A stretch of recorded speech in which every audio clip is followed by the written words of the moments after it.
Hola, ¿qué tal? Paz y bien, es un gusto compartir con ustedes. Soy el Padre Rubén Francisco Bellante y seguimos ampliando nuestros horizontes de plenitud. Y justamente como seguimos avanzando etapa tras etapa, llega un momento en que tenemos que empezar a armar las canaletas. A ver, las canaletas para que pase ese agua viva que va surgiendo, va fluyendo de dentro de nosotros, porque fuimos creciendo, fuimos madurando, fuimos superando etapas, y entonces comienza a surgir el agua viva, ese agua que llega a otros y toca a otros, y toca y transforma lo desértico, lo estéril en vida, y genera motivaciones, y genera ideales, y genera como un motor que otros se muevan también hacia ese crecimiento. Pero claro, las canaletas, para construirlas, suponen también un gran esfuerzo. El problema es que hasta que no está terminada la canaleta, no corre ni una sola gota de agua. Y muchos no quieren invertir si no ven los frutos enseguida. Ah, no, tanto esfuerzo, yo quiero ya, yo quiero ver los frutos ya. Y esto pasa a menudo y pasa en todos los órdenes. Por ejemplo, en la zona donde yo vivo, generalmente que somos nietos, que somos descendientes de inmigrantes, la gente dice: no, yo no puedo invertir en un emprendimiento de aquí a 10 años porque es muy riesgoso, tengo que esperar 10 años hasta ver los primeros frutos, prefiero invertir en departamentos o casas y así los alquilo, cuando en realidad no es tan así, porque a veces quedan vacías las casas. Pero lo que voy es que nos cuesta mucho animarnos a hacer esfuerzos de cualquier índole, laborales, económicos, afectivos, intelectuales, espirituales, si no vemos los resultados inmediatamente. Y este es un problema, la ansiedad es un problema, la impaciencia es un problema. Por eso digo, en esta etapa que estamos viviendo ahora, que vamos a comenzar ahora, hay que dar un gran salto en la fe. ¿Por qué? Porque supone realizar esfuerzos sobrehumanos, ya no de tipo voluntarístico, sino sobrehumano, es decir, confiando en la gracia, confiando en el don de Dios, confiando en el Señor que actúa en mi vida. Y en el área de la espiritualidad, aquí comienza lo que se llama la vida de oración contemplativa. Es decir, un estilo de oración en donde el alma se abandona a la gracia y secunda la contemplación. Para el que es hiperactivo, o como dice la gente, es una persona muy activa, ciertamente esto parece una pérdida de tiempo.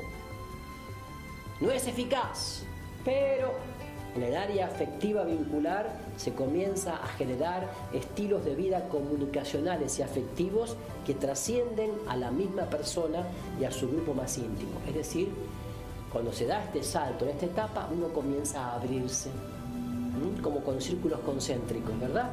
Y para aquel que ha obtenido ciertos logros para sí mismo, para su grupo más cercano, este posicionamiento le parece un poco irracional o desmedido. Es decir, para aquel que ha hecho esfuerzo y ha conseguido algunos logros, le parece que pasar ahora a una etapa así, digamos, como de recogimiento infuso,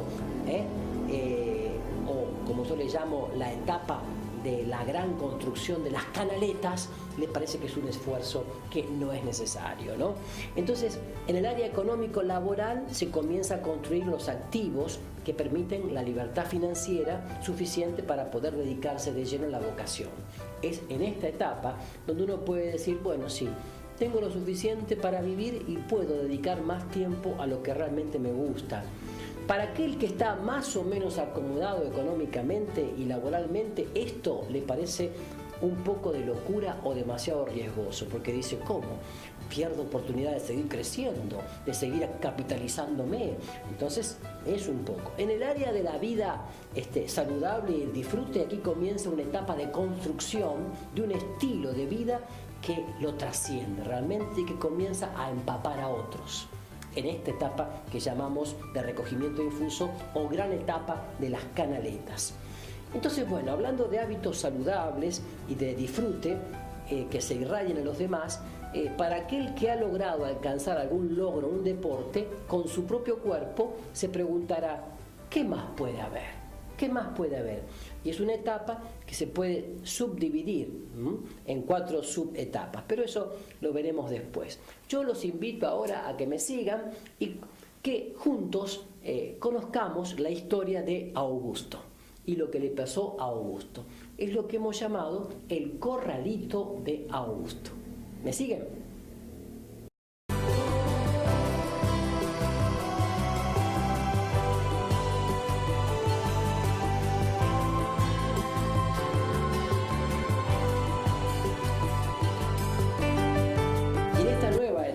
Que decíamos, quinta etapa, que hemos llamado recogimiento infuso o inicio de la segunda gran etapa de las canaletas, llegamos a conocer la historia de Augusto, el corralito de Augusto. ¿Quién era Augusto? Augusto, bueno, era alguien que era considerado un yuppie en la city porteña, o sea, era un joven, ¿no es cierto?, que se abría caminos en el mundo de las finanzas, que incluso había gastado mucho de sus recursos en alquilar una oficina y arreglarla como si fuera una oficina, no sé, en el corazón de Manhattan, en Nueva York, o sea, porque era una oficina que tenía muebles muy lujosos y muchos libros que por supuesto él no había leído, pero que ciertamente reclamaban la atención de la gente que iba a consultarlo para emprendimientos financieros. Bueno, tenía un montón de cuadros donde estaban los cursos y posgrados y grados universitarios que él había hecho. La verdad que con 30 y pico de años que él tenía, había hecho un carrerón, como quien dicen, y ya además tenía esposa y tenía 3 hijos.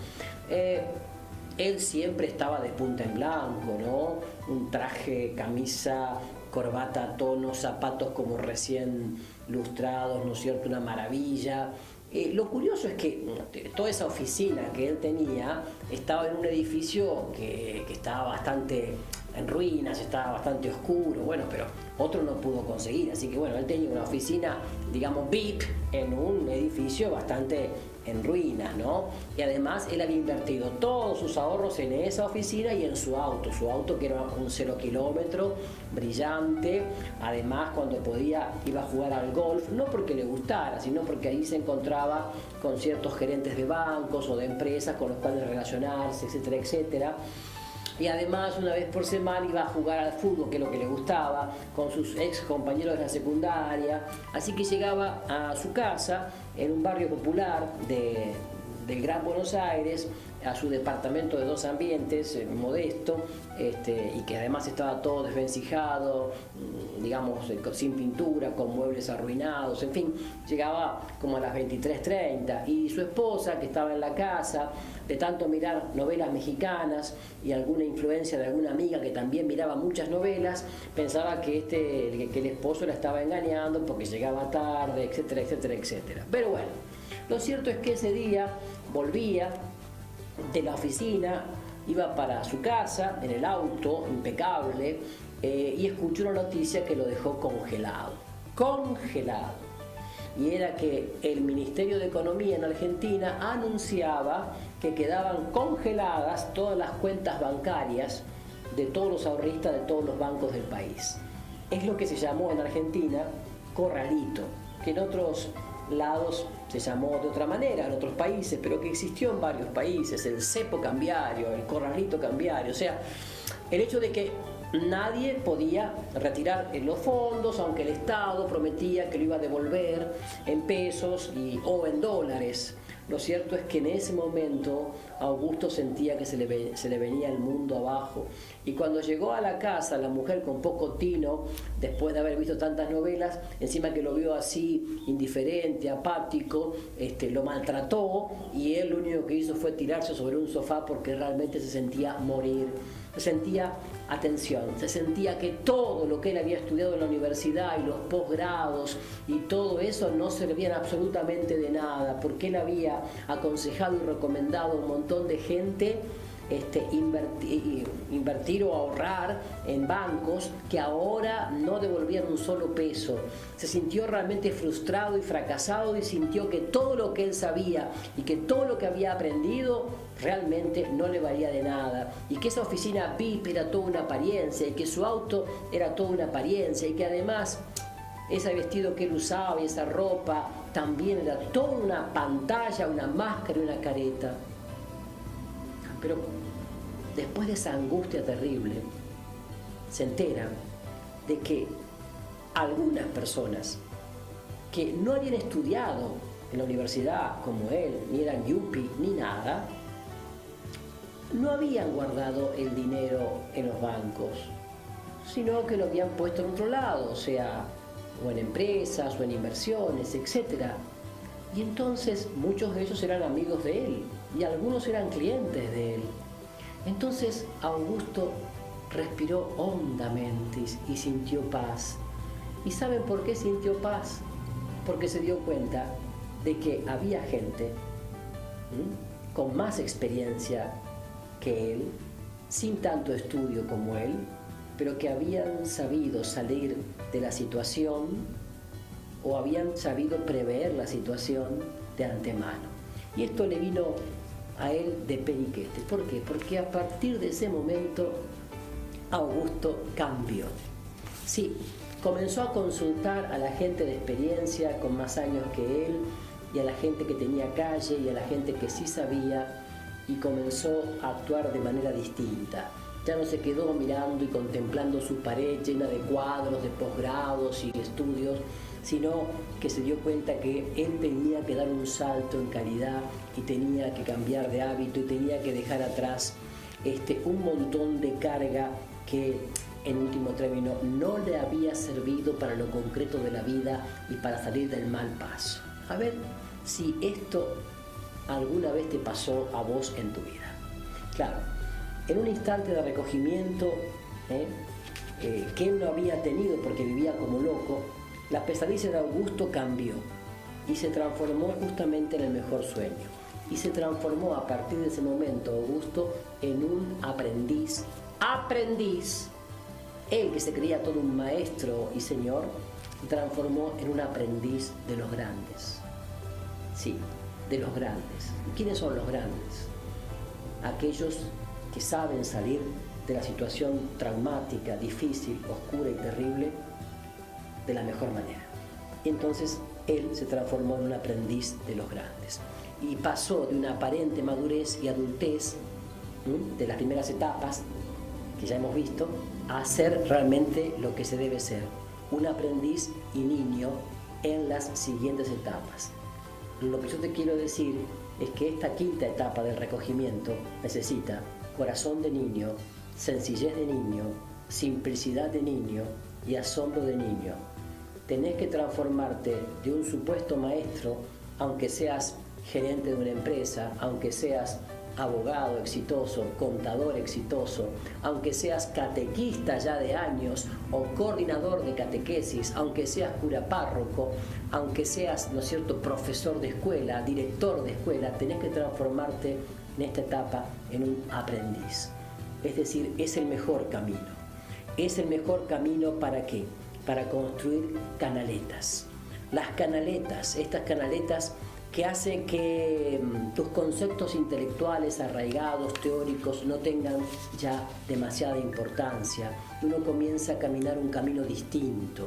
Comienza uno a abandonar el cúmulo de creencias antiguas y comienza a caminar y a asumir dinámicas más flexibles y nuevas. No esnovismos, sino nuevas. Esta etapa, la etapa anterior, digo, se intentaba crecer a través de fórmulas, ¿no? Mucho éxito personal, asumir todos los roles, estar detrás de todos los focos del negocio. Y en cambio, ahora ya se comienza a desconfiar de estrategias, se comienza a desconfiar de asumir todos los roles y se comienza en una actitud de cierto desconcierto innecesario a vivir una etapa, yo diría, rara y confusa, pero necesaria, con grandes oscuridades por momentos, sí, con grandes oscuridades a nivel intelectual, por ahí a nivel espiritual, pero donde en esas oscuridades hay certezas como nunca hubo antes, certezas en tu vida que nunca tuviste antes, sí, certezas. ¿Cómo hacer para ser Marta y María al mismo tiempo? ¿Cómo hacer para poder equilibrar en tu vida a Marta y María, las hermanas de Lázaro, al mismo tiempo? Bien, porque los que siguen a Marta critican a los que siguen a María, y los que siguen a María muchas veces no saben hacerse entender bien, ni invitan a los otros a conocer qué es lo que les seduce. Y los que siguen a Marta son aquellos que fundan instituciones de ayuda humanitaria de todo tipo, pero que encuentran poco tiempo para frenarse, recogerse y meditar u orar, porque es tiempo que le parece inútil. Los que siguen a María son aquellos que dedican sus mejores horas a la contemplación y oración, para luego pasar a la acción después de ese duchazo de sabiduría que es la contemplación. Claro, por eso es importante. No solamente los monjes o las religiosas contemplativas, también los laicos tienen que tener costumbres necesariamente contemplativas.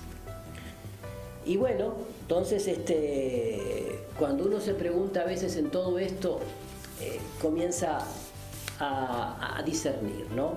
Comienza a discernir. Quisiera arreglar mi casa, pero quiero ir de vacaciones. Si voy de vacaciones, no puedo arreglar mi casa.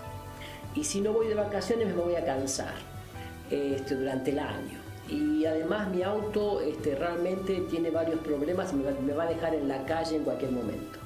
Pero si saco un crédito para cambiar el auto, después me va a costar pagarlo. Entonces, y así comenzamos a complicarlo tanto, que hay personas que porque tienen que renunciar al anhelo del arreglo de casa o de la salida de vacaciones o del cambio de autos, se ponen angustiosos, se ponen con angustia, con resentimiento, con rebeldía, comienzan a ponerse agresivos, porque hay gente que no salió de vacaciones ese año, piensa que su vida está agotada. Yo les puedo asegurar, y esto se los digo, es que no importa tanto si vas a algún lado de vacaciones. Puedes ir a la montaña o al mar, pero no importa tanto dónde vayas o si vas a algún lado, importa cómo estás vos dentro tuyo. Porque he conocido gente que ha pasado 15 días en el mar o 15 días en las montañas y ha vuelto más loco de lo que había ido. Porque no es tanto dónde voy, sino cómo voy.